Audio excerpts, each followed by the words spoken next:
Здравствуйте, в эфире Абхазского телевидения «Тет-а-тет». Сегодня у нас в гостях кандидат в президенты Абхазии на прошедших выборах, общественно-политический деятель Адгур Ардзинба.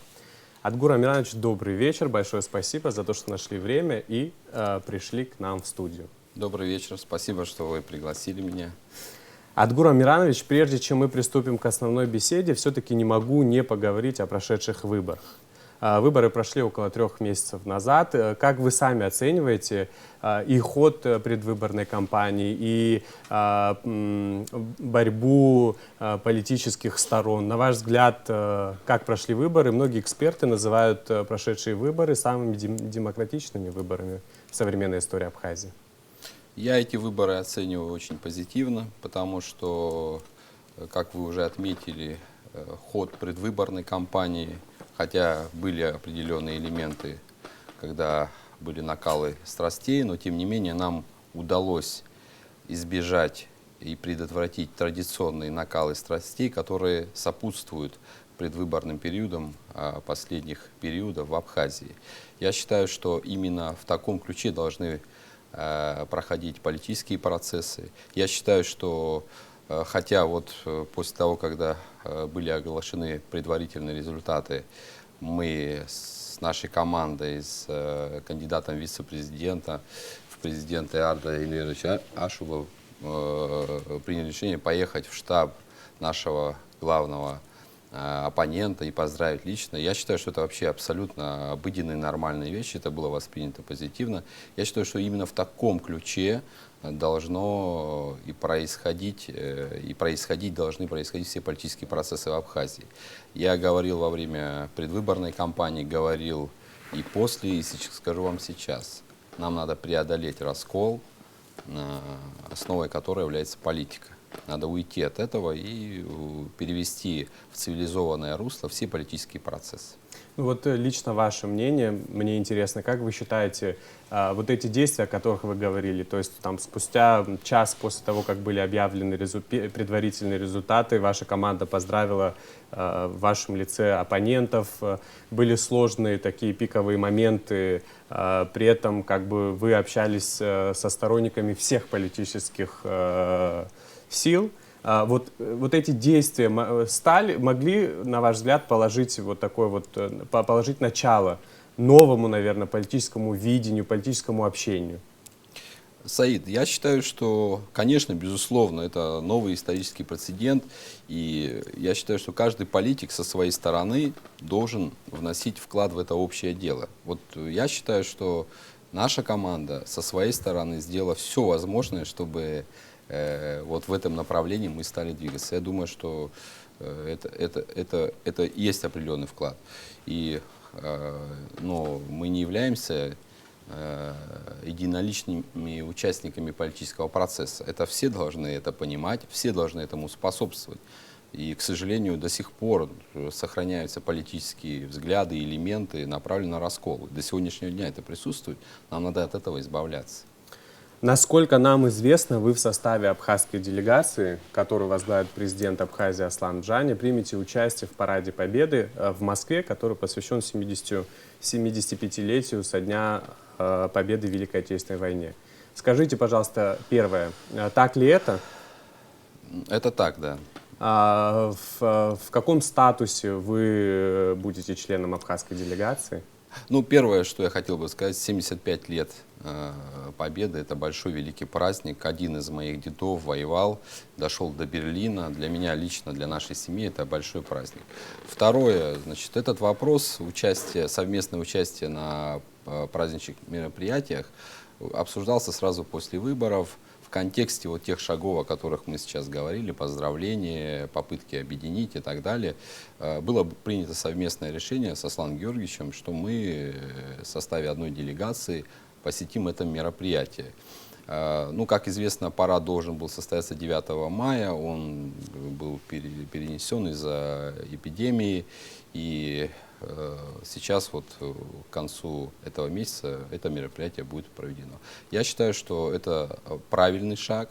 Почему? Потому что не только сейчас участие в этих мероприятиях за пределами Абхазии, в параде и вообще все, что касается внешнего контура, все, что касается вопросов, которые находятся за пределами Республики Абхазия, мы, все политические деятели, общественные деятели, все политики ответственно должны проявлять единство. Все наши внутренние противоречия, все наши вопросы, по которым мы здесь внутри не сходимся, они должны заканчиваться, как только мы пересекаем государственную границу. Это мое железное правило и кредо. И все должны так. Времена, когда оппозиция ездила в Москву и жаловалась на власть, должны остаться в прошлом. К сожалению, такого рода факты имели место быть. Это не очень приятная страница нашей истории. За пределами есть такая русская поговорка: ссор из избы выносить нельзя. Это только делает слабее наше государство, это делает слабее позицию нашего президента, который время от времени находится за пределами и участвует в переговорах. Оппозиция ни в коем случае не должна ослаблять президента на внешнем контуре. К сожалению, это тоже имело место быть, когда внутри, со стороны оппозиции и последние годы, и до этого звучала критика в отношении действующей власти за то, что там какие-то процессы проходят не так во внешней политике. Здесь только мы должны друг друга поддерживать. При этом, конечно, и власть должна учитывать мнение оппозиции, власть должна учитывать мнение людей, которые имеют альтернативное мнение, в том числе и в отношении внешней политики. Но опять же, повторюсь, все это должно оставаться здесь внутри. Адгур Амирович, не знаете ли вы, в состав абхазской делегации входит еще один кандидат в президент Республики Абхазия, Леонид Зябчиков? Насколько мне известно, нет.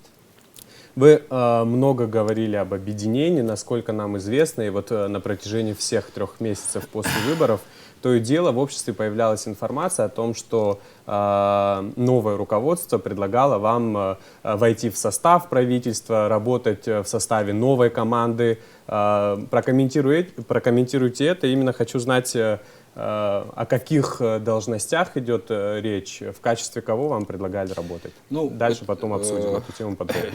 Прежде чем ответить на ваш вопрос, я повторю то, что я говорил и во время выборов, Саид. Я не сторонник кулуарных переговоров, кулуарных каких-то встреч за спиной у народа. Все это должно делаться открыто, нам скрывать нечего.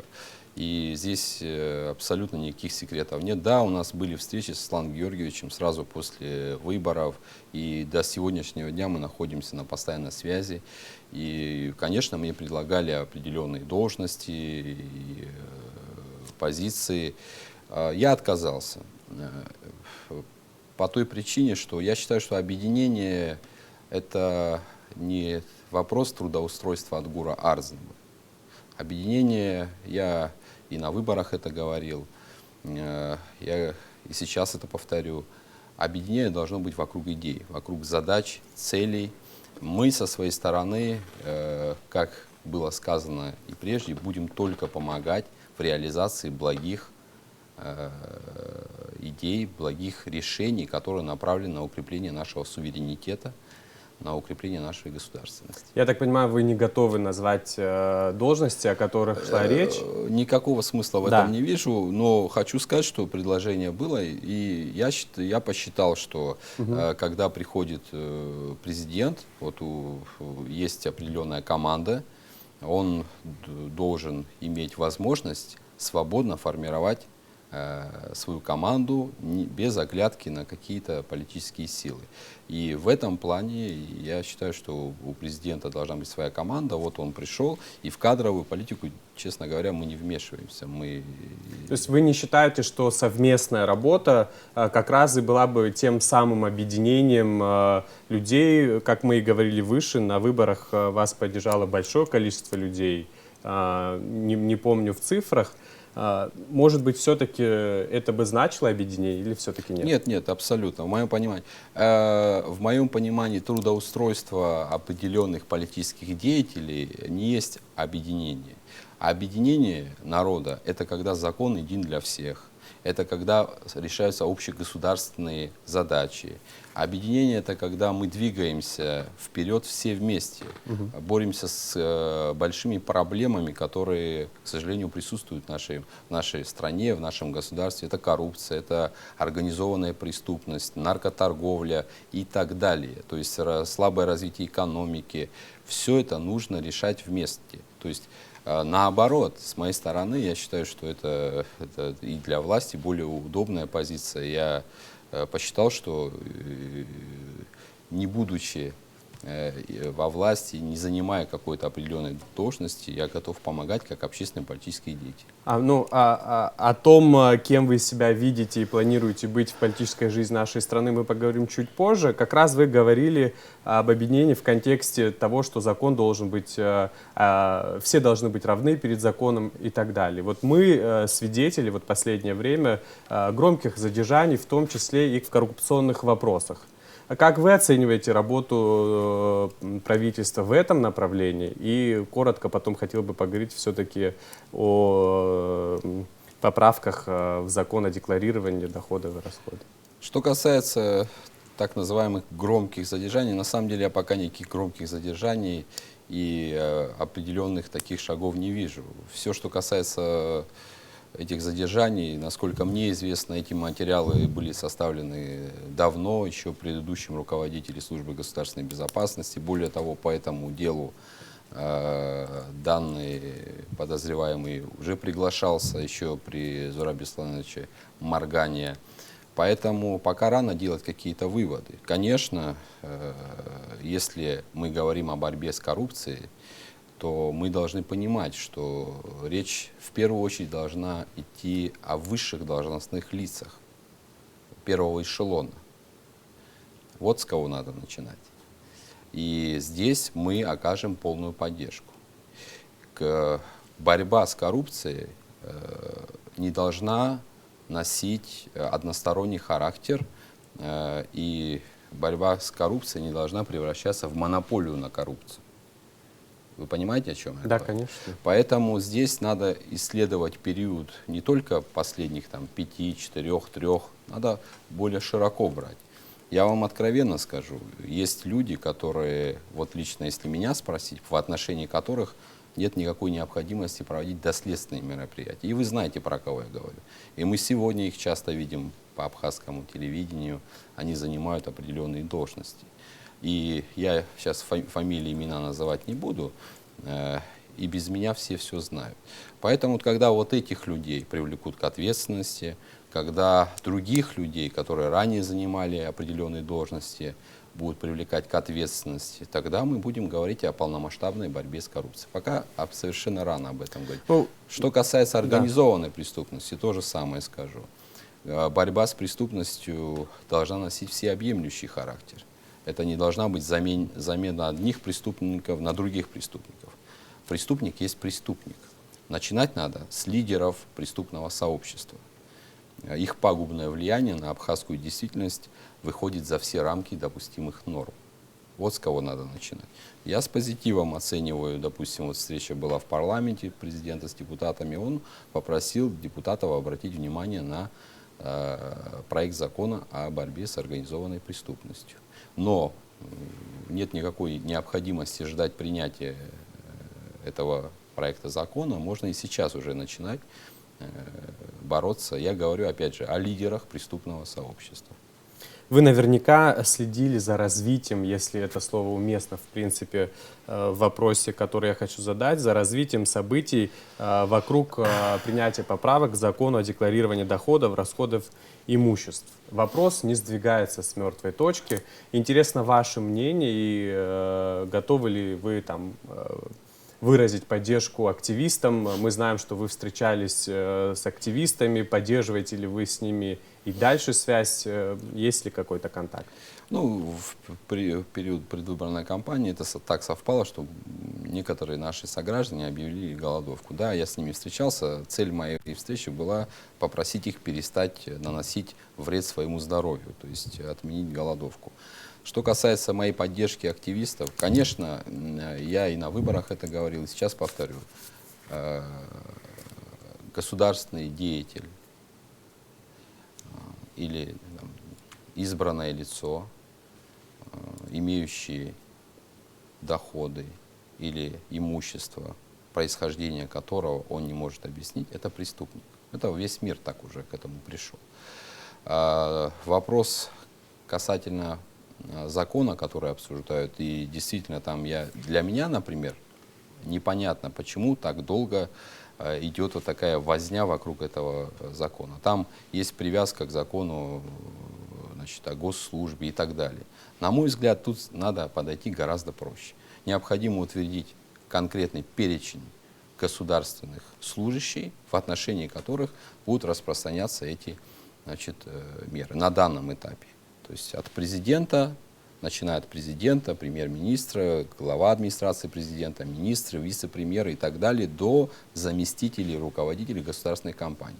То же самое касается и депутатов парламента, начиная от депутата парламента, заканчивая депутатом местного представительного органа. Все. На данном этапе можно ограничиться этим и идти вперед дальше. Я на самом деле не очень понимаю, почему все это стопорится.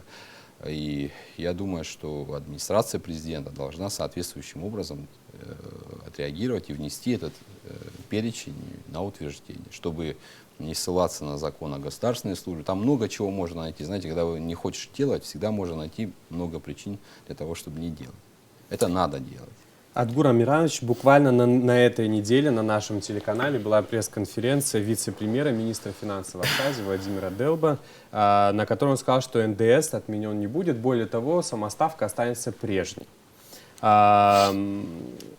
Получается, что за время предвыборной кампании представители действующей власти говорили о том, что, в общем-то, закон об НДС очень негативно сказывается на экономике нашей страны. Вот как вы готовы прокомментировать этот вопрос? С чем это связано, на ваш взгляд? Ну, я слышал действительно выступление вице-премьера, министра финансов Владимира Делба по этому поводу. Я видел реакцию и в социальных сетях, отрицательную реакцию. Я не вижу смысла делать какие-то нападки на этого министра, потому что он сказал правду. И в период выборов мы говорили правду. Я не буду скрывать, ко мне приходили в предвыборный период представители предпринимательского сообщества и говорили: Адгур Амирович, мы очень симпатизируем вашей команде, мы хотим вас поддержать, но у нас есть одно но. Мы хотим, чтобы вот прояснили позицию по отмене НДС. Нам говорят, что в случае альтернативы закон будет отменен, а вот как вы считаете? Я сказал, что это невозможно. Я сказал правду. Мы должны научиться в политическом плане говорить правду своим гражданам. И есть вещи, непопулярные решения. Это часть ответственности, которую власть берет на себя. Когда ты идешь во власть, иногда надо принимать и непопулярные меры. И на данном этапе я считаю, что министр финансов сказал откровенно то, что есть. И за это его винить не стоит. Другое дело, удивило ли меня это? Не удивило. Я знал, что так будет.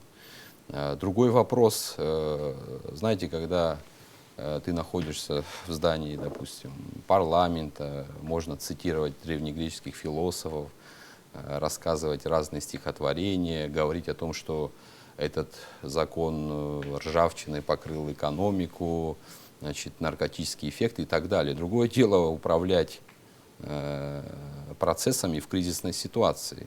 Людям надо платить зарплату, надо обеспечивать социальные вопросы. А где брать деньги? Поэтому я и тогда знал, что я и откровенно говорил на выборах, что это невозможно. Этот был шаг непопулярный, но правильный.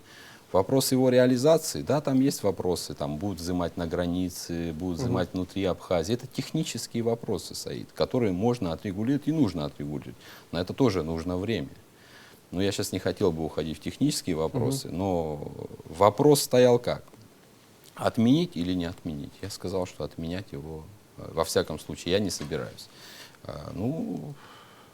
Адгур Амирович, продолжая тему экономики, как бы с НДС все понятно. Вы сами в своем ответе затронули болезненную сейчас, реально болезненную для всех тему, это зарплаты. Многие госслужащие до сих пор не получили свои зарплаты за предыдущий месяц. Вы выше неоднократно говорили, что находитесь в постоянном контакте с президентом Асланом Георгиевичем Бжане.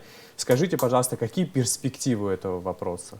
Ну, конечно, вы, Саид, получили заработную плату? Нет, Ну, я вот об я этом и был говорю на днях в своем родном министерстве, там тоже такая ситуация. К сожалению, это радовать не может. Это печальный факт.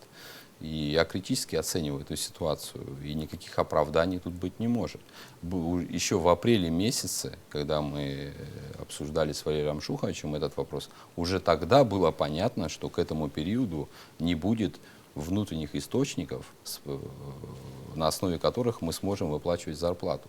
Уже тогда мы ставили вопрос о том, чтобы получить дополнительные дотации со стороны Российской Федерации. Это не такие колоссальные деньги для Российской Федерации и даже для тех объемов, которые между нашими государствами присутствуют.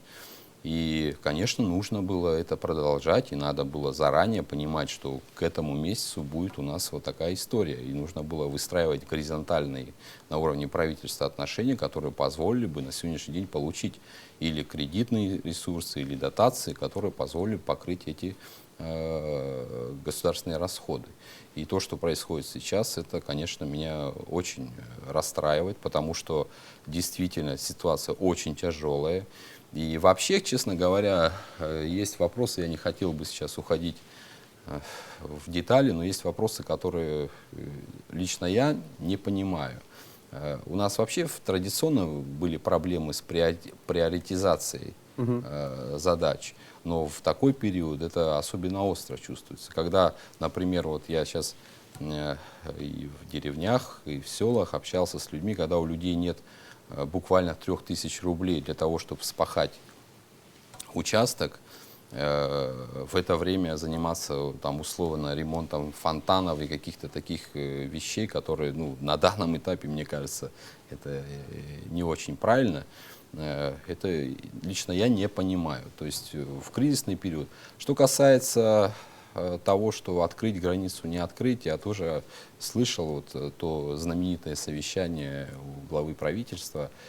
Я, честно, тоже это не очень понимаю, потому что... именно вы имеете в виду? Ну, когда было сказано о том, что не будет зарплаты и граница будет закрыта, пока мы ее открыть не можем, это, честно говоря, тут, ну, может быть,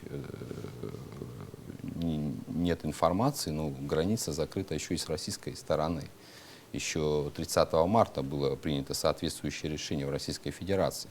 Поэтому тут наоборот нужно выстраивать. Есть поручение президента Российской Федерации Совету Безопасности о том, чтобы проработать на уровне руководства Российской Федерации вопросы о странах, в первую очередь, с которыми будет открыта граница. И здесь, наоборот, нужно вести переговоры, чтобы Абхазия попала в перечень этих стран. И нужно открывать, конечно, границу. Но с учетом всех мер предосторожности, с учетом того, что те люди, которые будут к нам приезжать, они будут иметь ковид-паспорта. Нужно договориться на уровне, может быть, края, даже Краснодарского, или на федеральном уровне, задействовать на всякий случай. Вот есть в Сочи ковид-центр, в Дагомысе есть инфекционная больница. Если, не дай бог, в случае открытия границы и каких-то иных вещей, допустим, здесь какая-то вспышка, чтобы мы могли задействовать и сопредельные центры. Это можно не все так просто реализовать. Граница ведь закрыта. Главная причина закрытия государственных границ — это сделать так, чтобы COVID-19 не проник в Абхазию. Разве вот если рассматривать вопрос с этой точки зрения? Я же сказал, границу нужно открывать с учетом реализации мер предосторожности. Никто не говорит о том, что надо открыть и бесконтрольно здесь этим Но заниматься. если мы не можем выплатить зарплаты бюджетника, можем ли мы потратить хотя бы какую-то сумму на организацию вот этих всех мер, о которых идет речь? Условно договориться с Краснодарским краем о том, чтобы в случае вспышки мы будем задействовать и Сочинский ковид-центр, и Дагомыс, и это что, стоит больших денег, что ли? Нет, вам виднее, я поэтому Это вас не и стоит спрашиваю. никаких денег, просто нужно выстраивать горизонтальные связи. И здесь, что касается контроля тех, кто въезжает в Абхазию, имеют ли они ковид-паспорта или нет, это тоже ничего не стоит. Просто надо вместе с документом, удостоверяющим личность, запрашивать еще этот паспорт. И все это разве стоит больших денег? Там много нюансов, давайте не будем вдаваться в подробности. Хотел бы задать, наверное, главный вопрос нашей сегодняшней встречи. Вы собираетесь возвращаться в политику? Вообще правильно ли эта формулировка? Считаете ли вы, что уходили на какое-то время? В качестве кого? Мы все прекрасно понимаем, что в любой стране должна быть здоровая оппозиция. Готовы ли вы стать лидером новой оппозиции? Саид, когда мы принимали решение, идти на выборы или нет, мы прекрасно осознавали всю ответственность, которую берем на себя в одном случае и в другом случае. Поэтому, естественно, придя в политику, мы взяли на себя ответственность. И нашу команду поддержало 35,5% избирателей, которые пришли голосовать. Это очень серьезная поддержка и огромная ответственность. Конечно, мы никакого права не имеем уходить и будем продолжать политическую деятельность, направленную, еще раз повторю, на укрепление государственности, на защиту национальных интересов, на то, чтобы наша страна стала лучше, наша страна стала крепче. На данном этапе, конечно, люди не получают заработную плату. Ситуация плачевная. И считаю кощунством раскачивать и без того сложную ситуацию. Люди сейчас должны, все ответственные политики, граждане, кто имеет какие-либо возможности, в принципе, мы этим и занимаемся, должны помогать людям. Пока мы здесь с вами сидим, общаемся, есть уже очень много семей в Абхазии, которые не могут купить уже и хлеб. Есть люди, которые очень нуждаются и в лекарственных препаратах. Сейчас об этом нужно думать. Все остальное мы давайте отложим на потом. Давайте мы все вместе выберемся из этой ситуации, а потом будем продолжать. Конечно, мы будем заниматься политической деятельностью. Конечно, мы будем направлять свои усилия на то, чтобы дальше объединять людей. Еще раз говорю, главный приоритет — это преодолеть раскол. Но тут, учитывая расклад, который был на выборах, сейчас большая ответственность в этом вопросе лежит на власти. Потому что мы со своей стороны, я и те люди, которые поддерживают меня, мы будем делать все возможное. Власть должна в первую очередь в этом направлении двигаться. Конечно, я уже сейчас слышу определенные вещи, которые меня не очень радуют. И вряд ли они нас приведут к объединению. Например, вот та история, которая произошла в селе Лабра, когда был освобожден от должности главы администрации села Лабра герой Абхазии Самбат Кирселян, и на его место был назначен гражданин, мягко скажем, с сомнительной репутацией. Более того, герой Абхазии Самбат Кирселян был задержан и сутки удерживался вообще без каких-либо объяснений и причин. Другие моменты доходят до нас о том, что люди по политическим, значит, мотивам освобождают от работы. Людям говорят: вот вы там не поддерживали нашу команду, да, вы хорошие профессионалы, вы хорошие там ребята, но нам не по пути. Конечно, это не будет способствовать объединению. Я надеюсь на то, что это не генеральная линия. Знаете, бывает так, что на местах люди занимаются каким-то своим собственным делом в рамках своего мировоззрения. Я надеюсь, что эти вещи будут поправлены. А в перспективе, конечно, мы будем заниматься политической деятельностью и работать все вместе, не покладая рук. Вы коротко сказали о назначениях. Вообще готовы ли вы прокомментировать кадровую политику действующего руководства? Может быть, назвать удачные кадровые решения, либо неудачные кадровые решения? Я не хотел бы сейчас давать персональную оценку каким-либо кадровым позициям, но я не могу сказать, что я удовлетворен тем, что... Вообще не то, что кто, я не удовлетворен, как это происходит. Но опять же здесь для меня ничего удивительного, Саид, нет. Я все это говорил еще в предвыборный период. Если вы помните, наша команда ни с кем никаких коалиций не заключала. Мы не не брали в команду людей, обещая им какие-то должности. Напротив, у наших оппонентов это имело место быть. Кстати, и надо отдать должное, никто это и не скрывал, это все делалось открыто, и все об этом знали. Сейчас ничего удивительного в этом нет. Когда есть объединение определенных политических групп ради достижения определенной цели, прийти к власти, конечно, придя к власти, идет определенное распределение сфер, наверное, влияния. Я не знаю, мы слышим о том, что при назначениях есть определенные, там, мягко скажем, споры. Ну, это, опять же, я не удовлетворен этим. Это, я считаю, не способствует тому, что нам нужно, но я не удивлен. Ну вот вы услышали, что человека сняли с работы из-за того, что он голосовал на выборах за вас. У вас какая-то реакция последует? Вы как-то действуете или как это происходит? Я на данном этапе собираю информацию, и когда у меня будет достаточно информации, эта информация будет доведена до соответствующего руководства страны и так далее. То есть здесь мы сейчас, естественно, мы раскачивать, еще раз повторю, лодку не будем. Надо понимать, Саид, каждый переворот, вне зависимости, какая бы ни была причина, он делает слабее наше государство, нашу страну. И надо еще другое понимать. В оппозиции ты находишься. Вот не получилось у нашего президента, это, значит, не получилось у нашей страны. Этому радоваться нельзя. Надо сделать так, чтобы у него получилось. Это все должны это понимать. Вот избран новый президент, у него есть конституционный срок. В рамках этого конституционного срока все политические силы должны помогать. Потому что время — это самый главный ресурс. Оглянитесь вокруг, Саид. Но это же утопия. Мы же говорим, где в стране должна быть здоровая оппозиция, к которой должна прислушиваться действующая власть. Вот все пытаюсь от вас услышать ответ. Готовы ли вы, когда вот мы с Божьей помощью преодолеем этот политический кризис, стать одним из лидеров оппозиции? И будем таким образом действовать. Готовы. Но это не утопия, Саид. Это не утопия. Есть вещи, которые находятся в рамках политической борьбы цивилизованной. Есть вещи, которые находятся за рамками. Допустим, собирать людей и давайте нападем, значит, на администрацию президента, это выходит за рамки. Я никогда такого рода вещи поддерживать не буду.